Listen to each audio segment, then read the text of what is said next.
mature, neutral. Not as young as one was. Neutral. Not long for this world. Negative. Octogenarian as negative. Or if they have a good health, then that's so octogenarian is someone who's in their 80s. Yeah. So if they have good health, that's just neutral. Yes, that's neutral. Well done. Okay. Over the hill, negative. Has it? I forgot that. What does has it mean?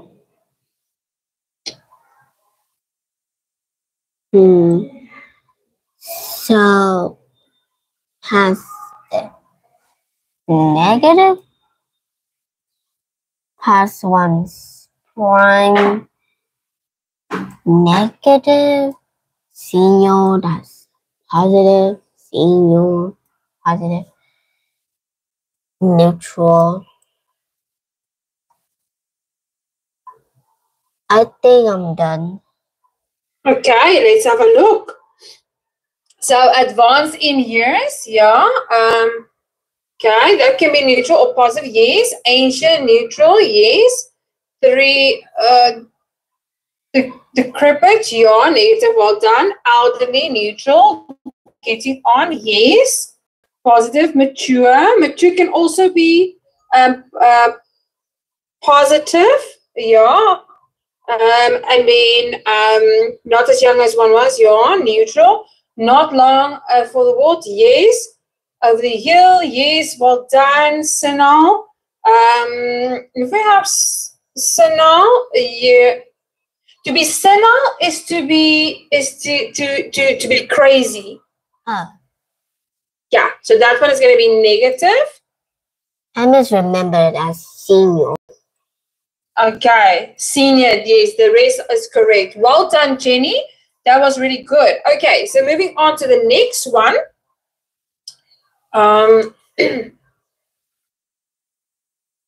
Okay, so now we have those words here. Okay, so match the words from exercise 3. So this is exercise 3, above with the definitions A to F. Okay, can you complete this for us? A, B, C, D, E, and F. Okay, so old and weak, then that's just elderly, confused and no longer able to remember things or look after yourself because of old age, then that's 9. Octogenarian, a person who's between 80 and 90 years old. 9.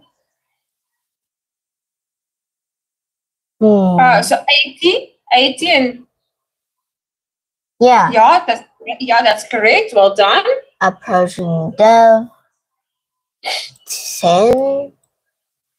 Over the hill.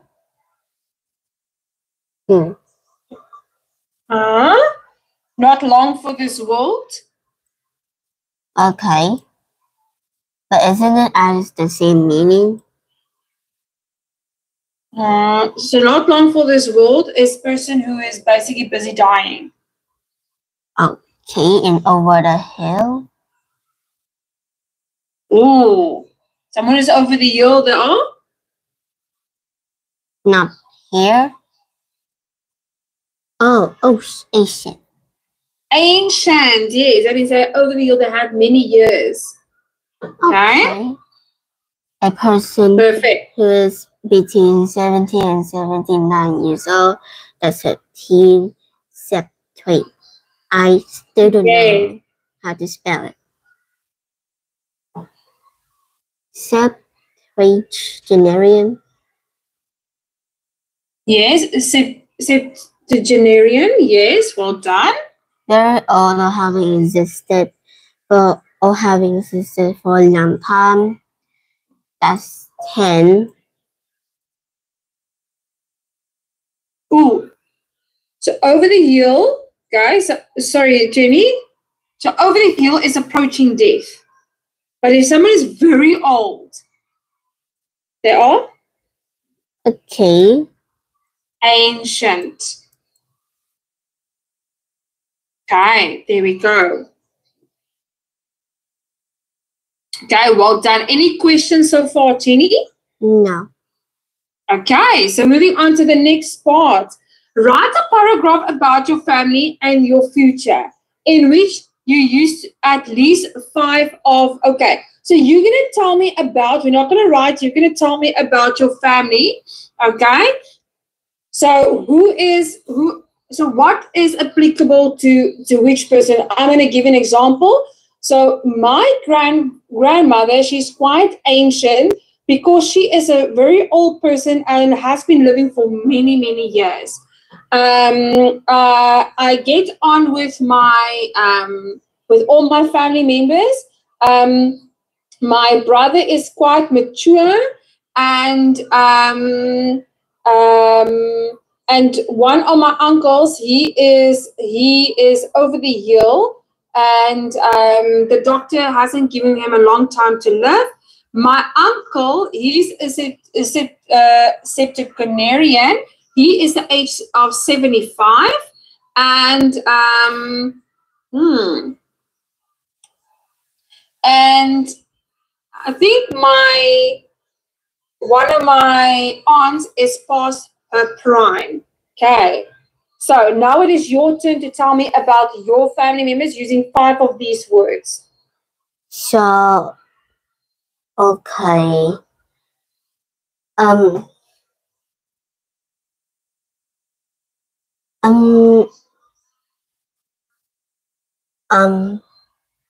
My grandmother is getting on with her life, and she was not as young as she was before in her prime.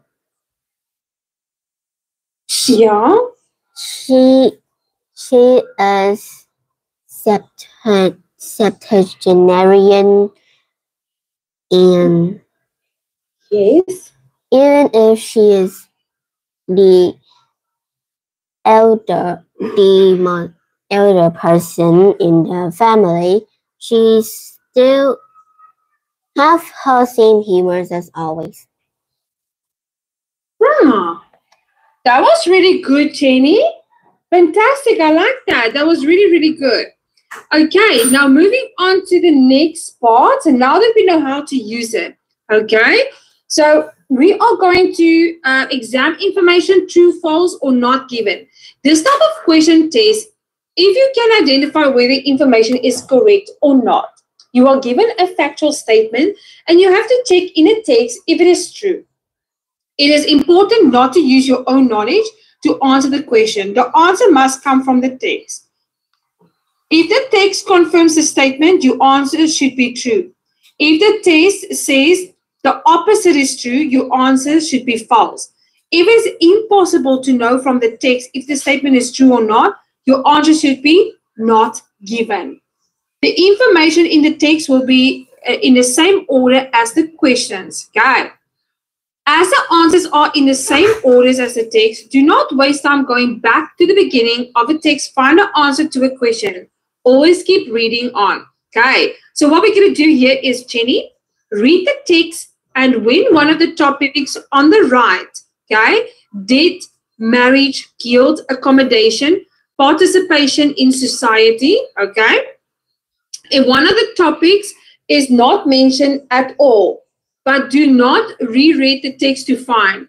It is a good idea always to keep in mind the next 2 topics. If you find the second one, then the first one is probably not mentioned. Move on to the next topic. If you come to the end of the text and you find there is more than one topic that you have not found, then you can have another look at the text. Okay, so let's have a look at this one. I just want to see how. Okay, there we go.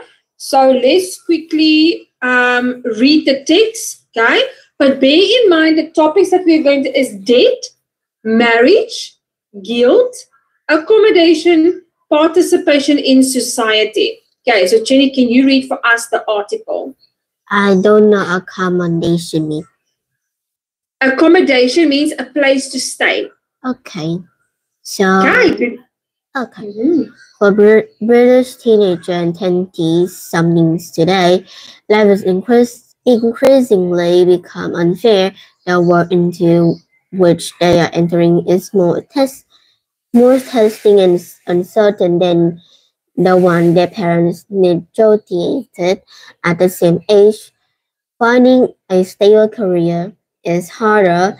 Home ownership is a high dream, and while higher education may be more accessible, rising student debt is about that.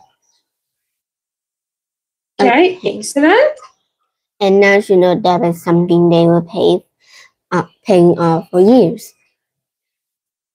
It is a scenario that has been seized by publisher Ed Halker and Shiv Malik, both 29, have just finished book completely dedicated to the subject when they begin their work. They assume that their constricting circumstances were of their own making. At first, we were kind of upset with ourselves, Malik said. We thought it's our fault we're lazy. We're not working hard enough, but we found ourselves getting increasingly angry and realized we were just justified in feeling that the whole country had forgotten about the young. So that's guilt. Yes. Yeah. Okay. That's good. He compared what the Norwegians did with their North Sea oil revenue, investing until a £300 billion just for subsequent generations. Subsequent generations to what we the subsidized tax break binge for a few decades. He said it was not a surprise that so many rich Tories, but don't feel as though they have entered adulthood in any meaningful sense. So this one. There we go. Okay. And then can you read the last part for us? Renting. Oh, this is just read further, because renting, it's about the place where you stay. Oh, okay. Renting is most common among 25 to 35 years old, but the instability of 6-month contract making forming relationship and cohabitation difficult.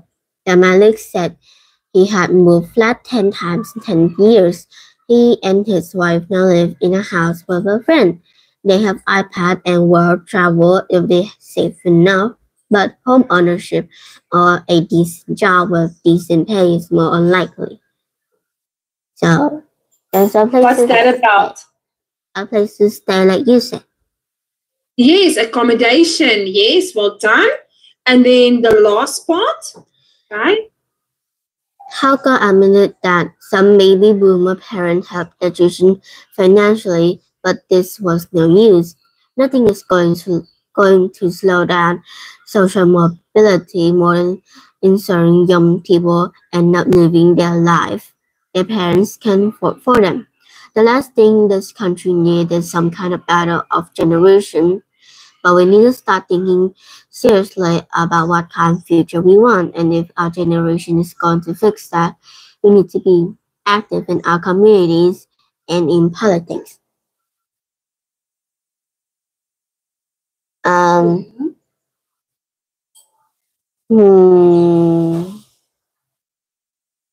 This also. So that's about participation in society. Yes, there we go. So did they mention anything about marriage? No. No, they didn't. Well done. That was really good. So if it is, then we say, so debt is true. Marriage, it is not given. Guilt, definitely. Accommodation, yes. And participation in society. Well done, Jenny. That was really good. Now, exactly what you did there, let's have a look at the next exercise, okay? So, try to anticipate what the answers might look like before you search for it in the test. You may find it a lot quicker this way, and good timing is essential in a test. Paraphrase the expressions A to C in as many ways as you can, okay? So let's have a look at number 2, okay? Do you know what means paraphrase? What? Okay. So with this one, paraphrase the expressions proportion, unemployed, and the highest level, okay? Do you know what means paraphrase? No. Okay, so when we paraphrase something, okay, it is when we have a word where we can rephrase it, or it can mean the same in different texts. Okay. For example, if we look at proportion, okay, proportion can mean. Let me just show you here. Proportion. It can.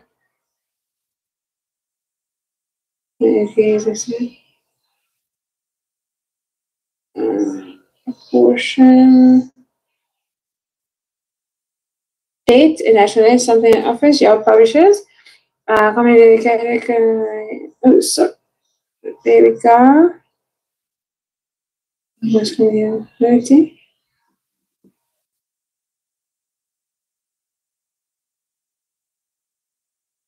I don't think they have a portion or meaning about that. Yeah.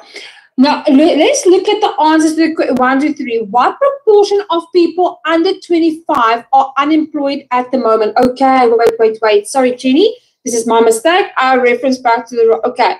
So, we're going to read this part here. Okay? Can you read this article, and then we're going to do the exercise? The increase in young unemployment as those who have little or no job experience lose out to older workers in increasingly competitive appointment processes has given rise to concern. More than 1 in 6 young people are out of work, raising fears of a lost generation of potential workers.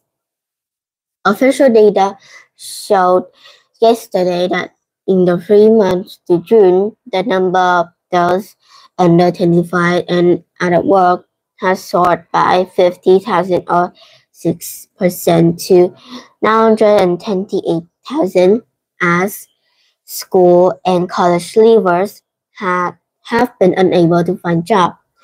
Some 722,000 of these are aged 18 to 24, while the remaining 206,000 are aged 16 to 17. The jobless rate among the 18 to 24 age group at about in 6 is closing it in on the all-time high of 17.8%. set in March 1998 after 1990s recession.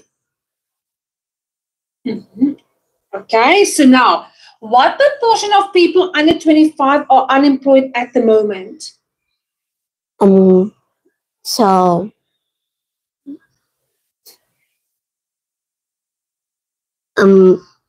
50,000. 50,000, yeah. How many people between 16 and 25? Okay, so that's under 20 are unemployed. Oh no, it's 50, that's not the we need the percentage, the portion. So what proportion of people under 25 are unemployed at the moment? Percentage, and that's 6%. More than in 6 young people are out of work. Yes, 1 in 6. Okay. And then how many people between 16 and 25 are unemployed? Those are?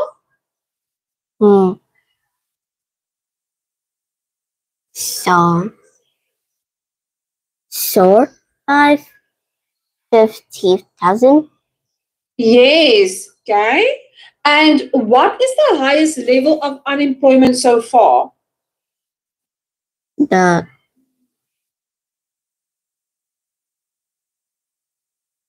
17.8%.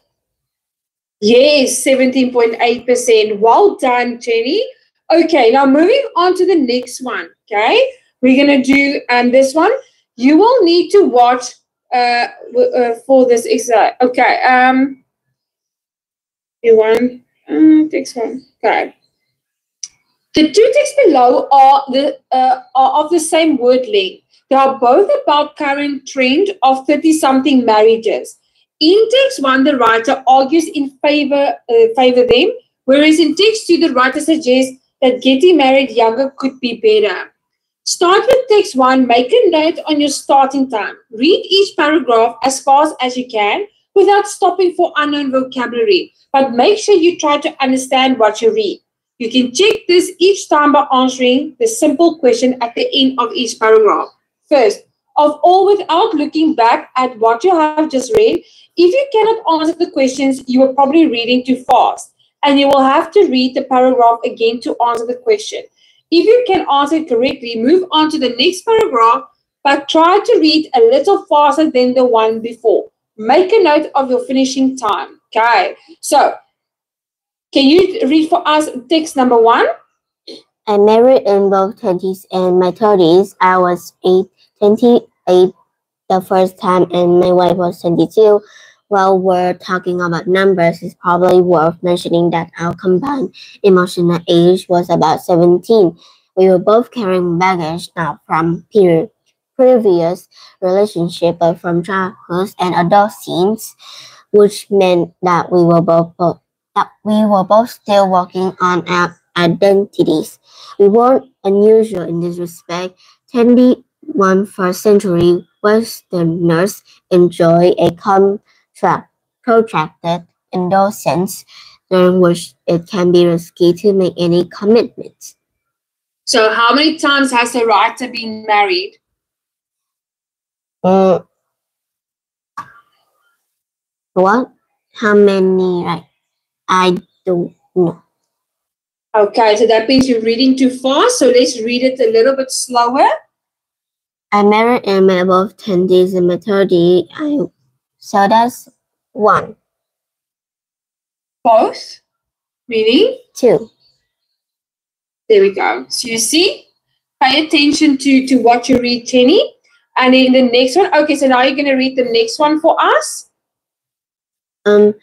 Anyway, we had been together for 2 years before we blundered into marriage. Our reasons were laudable enough: love, wanting to be together, that kind of things. What we hadn't done was to talk seriously about what we wanted from life in terms of kid, career, where to live, what value to hold dear, and so on, probably because we didn't have a clue.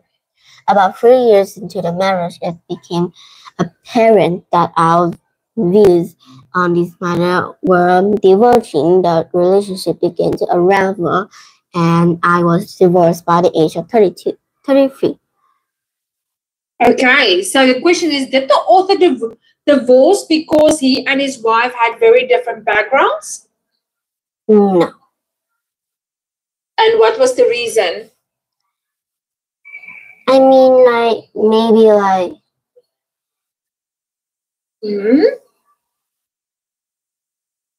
So why did they divorce? They don't feel the same for each other anymore. What about ideas about the future? Yeah, but I thought she was already. Okay, so they had different views. Okay. And then the next one, let's have a look at this one. Okay. You read this one for us?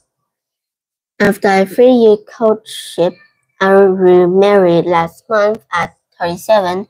When Clara and I met, we both had well-established career, friends, values, wants, and tastes. Far from making us inflexible, part of the fun had been exploring each other's substantial world. I met Clara most of interesting friends. She met both of mine and showed her how to eat oyster. She taught me that sunflower are edible. I was introduced to the wonders of Cornwall. Clara was surprised to find out about my love of musicals.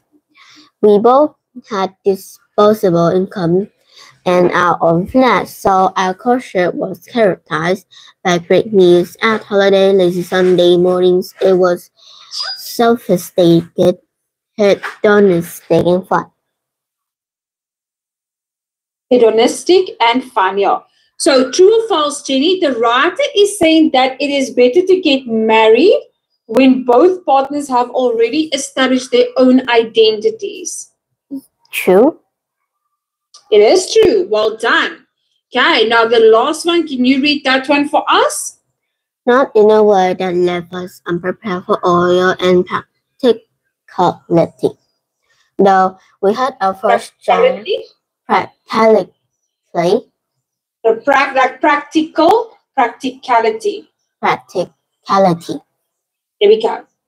Though we had our first child a year ago and our life is unrecognizable from what described above, that we love it and each other even more because we were already and we knew what we wanted. So for me, unless you're a particularly precocious or self-aware to do something, the 30s are a better bet for marriage. Okay, so true or false, Jenny? The writer suggests that his experience is clear evidence that getting married in your 30s is always better. True. And why would it be false? Okay, read it again for us. True. No, it's false. Okay. Because there are exceptions. Okay. Okay, there are exceptions. Okay, so Gina, I want you to read a little bit slower than usual so we know what we are reading, okay? So can you read the next text for us? I got married when I was 26 and my husband 28. It was a whirlwind romance and although my friends and family said they were delighted, they were also clearly shocked at the speed of events. There were even bets at the office. We will both work as to whether would last until Christmas. That was 8 years ago. At the risk of sounding super smart, I am pleased to report that not only are we still together, but we are still happy. Other marriage is usually part of a predictable progression within a relationship. For us to do something so ordinary seemed out of the ordinary. Partly because none of our friends had planned to settle down, but mostly because neither had we until we met each other. Okay, so true or false? The writer was surprised at her own decision to marry in her 20s. True. Yes, she was. Okay, quite smart in a world. Yes. Okay, and then let's read the next one. We saw marriage at the beginning of a great adventure. The first 5 years was spent having fun. We now have two beautiful daughters and have a massive mortgage. And although I would be lying if I said we feel like a love-struck teenager every day, when times get tough, we draw strength not only from each other but also the knowledge that a family is built on foundations forged entirely from love, not convenience, body clock-related desperation, or unromantic inevitability. Inevitably. There we go. So, do the writer and her husband own their own house? Yes. And why do you say yes? They said they have a massive mortgage and 2 beautiful daughters. Yes, there we go. Well done, Jenny. Now, the next one. Can you read for us the next one? Our first year of marriage was probably the hardest as we learned to adjust the rhythm not only of each other but of married life. For example, he likes staying in bed. I rose with the log. I like long walks. He preferred short taxi rides. His ideal Sunday was in the pub watching football. Mine in a cute self-furnishing department. I like rock music. He liked Leonard Cohen. Okay, so true or false? The writer found it hard to get used to living with somebody who is different to her and also to being married. True. Yes, well done, Jenny. Can you read the last one there for us? We are still very distinct people, but we have learned to compromise and appreciate our difference. This day, I am a connoisseur of the all-day lying, while he loved walking. I still hate football, but I realized that for him, hell is IKEA. We saw Leonard Cohen last month, and both agreed it was the best concert ever. Neither of us can really remember what life was like before we met. And without wanting to sound too irritating, I think we'd have married even earlier had we met in time. Okay, so true or false, Jenny? The writer thinks that a successful marriage is more about finding the right person than about marrying at a certain age.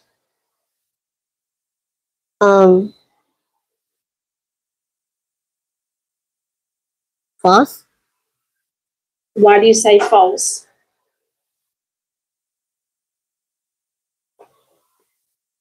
Actually, I do not. But successful marriage mean like a happy life, right?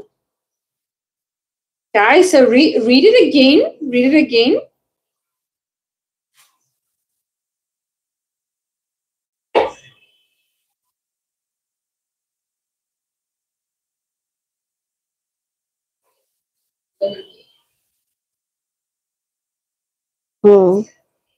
So true? Yeah, I think we would have married even earlier had we met in time. So it's not about age. Okay, so that's the answer. Okay, so well done, Jenny. Now do the statements on the left answer, okay, to the questions on the right. Put a tick where they do. Put a tick when they do, and write not given if they do not. Okay. The report showed engaging us. Wait, I don't want to do this one. Yeah, we're rather going to do this. Sorry, Jenny, I'm going to move on to this one. Read the statements and the text below and write true if the text confirms the information, false if it's the opposite, and not given if they don't give enough information. So, example, unemployment is now worse than it has ever been over the last 14 years. True, because the text says that unemployment is at a 14-year high. So you have to give a reason why it is true, false, true or false, and when it's not given, you don't have to give a reason. Okay, so let's have a look at this. There we go. So can you read for us this part?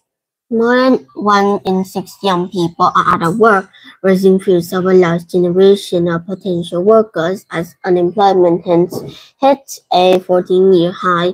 Even McDonald's, a brand synonymous with today's young, appeared to snub its main customer base with a new campaign to boost the recruitment of older staff. According to the Lancaster University study commissioned by the company, customer satisfaction was 20% higher in those branches employing workers over 60. At present, 1,000 of McDonald's 75,000 workers in Britain are over 60. Young people were granted some hope yesterday as Morrison, Britain's fourth largest supermarket, said that it would employ an extra 2,000 workers this year, having already surpassed the 5,000 jobs that had said it would create this year. As job losses have mounted during the recession, supermarkets have been among their biggest recruiter. Morrison said yesterday that a bird of a new job would be filled by recruits aged 18 to 24. The jobs include vacancies for butchers, bakers, and fishmongers, as well as checkout operators. Morrison's trained staff throws on food economy and is aiming to train 100,000 workers to NVQ level 2 by next spring. Okay, so based on what we have read now, McDonald's is busy after school hours because young people are their main customer. Is this true or is this false? Okay. True or false or not given? Not given. Correct. Well done. And in McDonald's, customer satisfaction is partly dependent on who the customers are served by.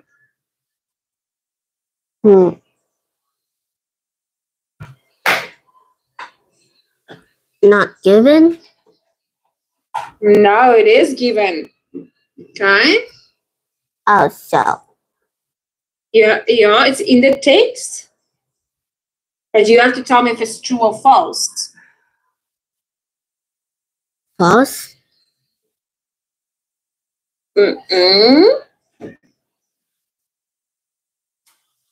So why would it be true?